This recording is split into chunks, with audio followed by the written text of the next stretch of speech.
Hay historias que sin importar cuánto tiempo pase, nos siguen hablando de verdades que no cambian. Hoy vamos a meternos de lleno en una de esas noches. Una confrontación cargada de tensión, en plena oscuridad, que nos enseña muchísimo sobre el poder, el carácter y, sobre todo, qué significa ser un verdadero líder.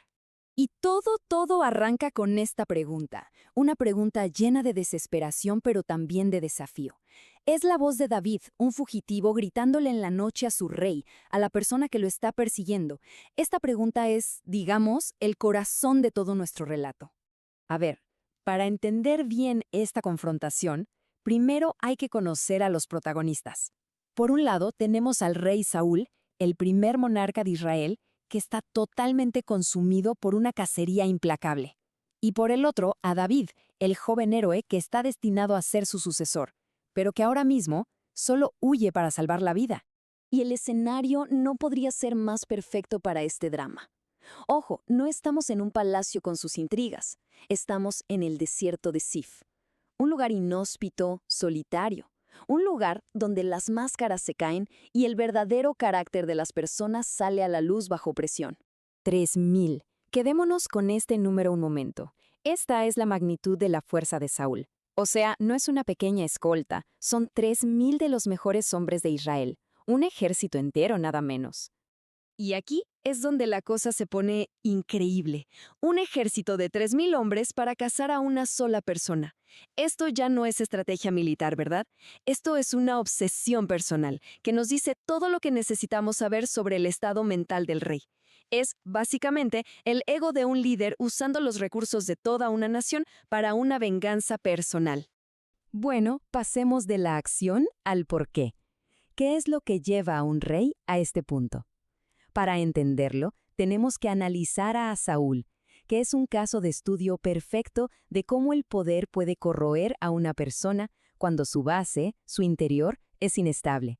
Miren, aquí están los pilares de su caída. Su liderazgo no se derrumbó por un enemigo externo, no, se vino abajo por estas grietas internas que nacen de una autoimagen totalmente fracturada. La inseguridad lo hacía dudar de su propio llamado. La envidia hacia el éxito de David, bueno, eso lo envenenó.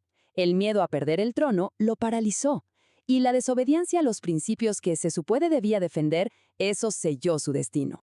Es que la raíz de todo su problema la encontramos en sus propias palabras, dichas al inicio de su reinado.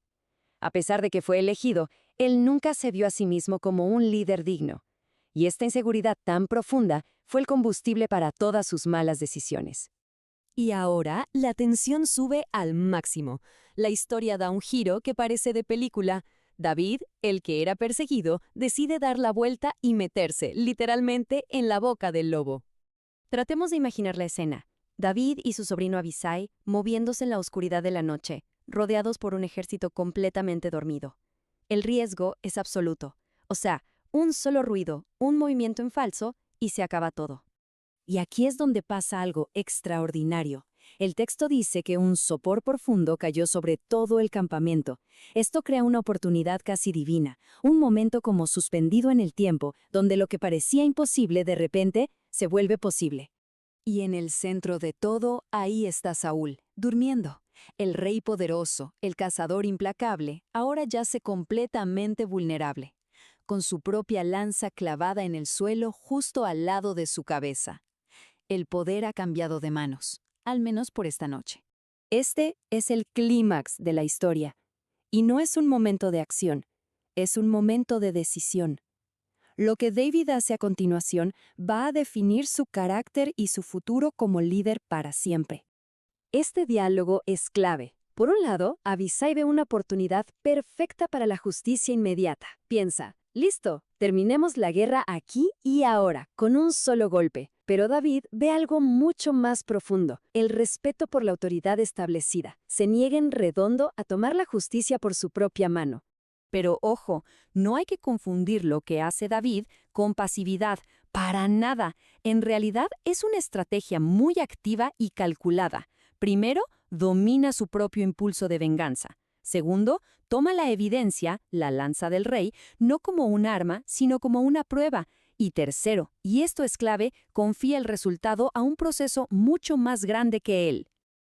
Es muy fácil confundir la moderación con la debilidad, ¿no? Pero aquí vemos justamente lo contrario. Se necesita mucha más fuerza para contenerse que para atacar.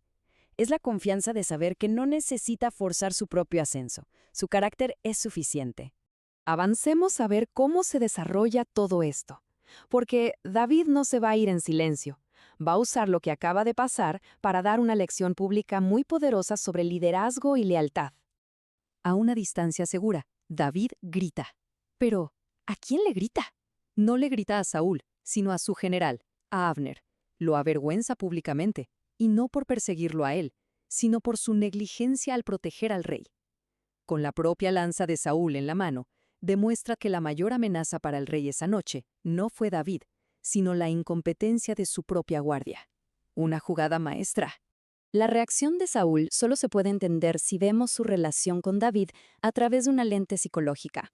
A menudo se habla de la herida del padre, el daño que causa una figura de autoridad que actúa como un padre disfuncional, y es exactamente lo que estamos viendo aquí. Y la respuesta de Saúl es increíblemente reveladora. No dice David mi enemigo, dice hijo mío David. En este momento de vulnerabilidad, toda esa dinámica compleja de padre e hijo sale a la superficie. La agresión de Saúl siempre estuvo mezclada con una especie de afecto retorcido. El acto de misericordia de David rompe por completo las defensas de Saúl. Por un breve instante, la paranoia se disipa y logra ver la verdad. Admite que ha sido un necio, que se equivocó. Es un momento de una claridad trágica. Y esta es la gran lección de todo esto. En esa colina, Saúl tiene la corona, el ejército, la posición de poder. Pero David, el fugitivo, es el que tiene la verdadera autoridad moral. Queda demostrado que el liderazgo real no es el título que se lleva, sino el carácter que se demuestra bajo presión. Al final, esta antigua historia nos deja con una pregunta muy personal. Es fácil ser magnánimo con los amigos, con la gente que nos apoya. Pero la prueba de fuego llega cuando tenemos a un rival a nuestra merced. Ese momento de poder no nos da carácter, revela el que ya tenemos. Entonces, ¿qué revela el nuestro?